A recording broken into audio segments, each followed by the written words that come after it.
Liftoff for Scotland, Sutherland to host first UK spaceport. A remote, boggy stretch of land on the north coast of Scotland is likely to become the UK's first spaceport. The Amoyine Peninsula in Sutherland has been chosen as the most suitable place from which to launch rockets vertically to put satellites in orbit.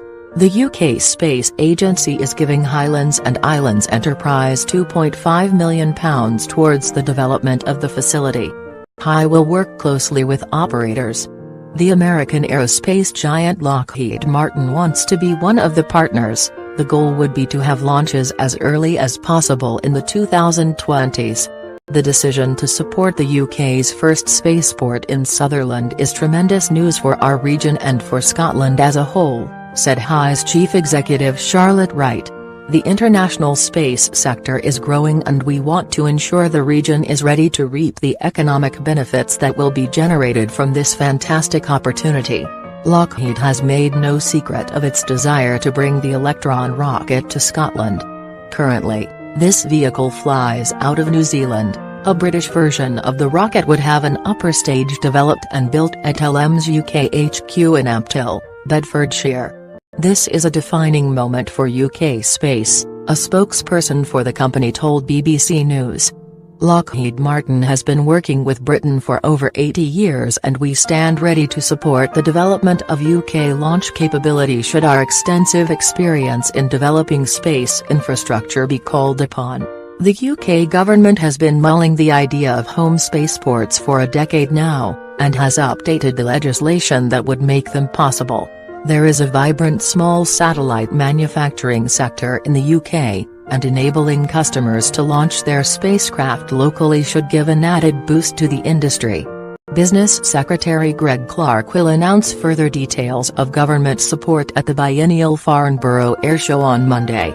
He has set aside £50 million. £2 million of this is to be made available to continue investigations into the siting of a horizontal launch spaceport as well. This would see a modified aeroplane leave a British runway, climb to altitude somewhere out over the ocean and then release a rocket that can put the satellite in orbit. A number of such systems are presently in development. One making waves at the moment is owned by entrepreneur Sir Richard Branson. His Virgin Orbit company, based in Long Beach, California, has converted an old Virgin Atlantic 747 to dispense its Launcher 1 rocket, a maiden flight for which is imminent. Cornwall, in particular, is very keen to have Virgin Orbit operate out of Newquay Airport. The council and the California company will sign a partnership agreement at the air show. A first mission is being targeted for 2021. On the eve of the show, Mr. Clark said, "The UK's thriving space industry, research community and aerospace supply chain put the UK in a leading position to develop both vertical and horizontal launch sites. This will build on our global reputation for manufacturing small satellites and help the whole country capitalize on the huge potential of the commercial space age." Why is this important? The UK is in a unique moment.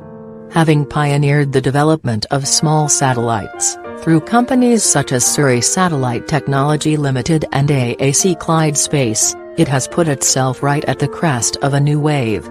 The use of off-the-shelf, low-cost, miniaturized consumer electronics is revolutionizing satellites. It is now possible to put enormous capability inside a very small box. Having spaceports would allow UK industry to offer the full turnkey product to their customers, from design, to build, to launch. The whole package. What sort of satellites? Everything you can imagine. Satellites to monitor the weather, to relay communications, and to take pictures of activity on Earth. Small satellites can do all this and they tend to operate in polar-type orbits.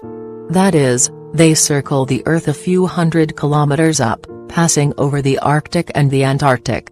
The north of Scotland is therefore ideally situated in this respect.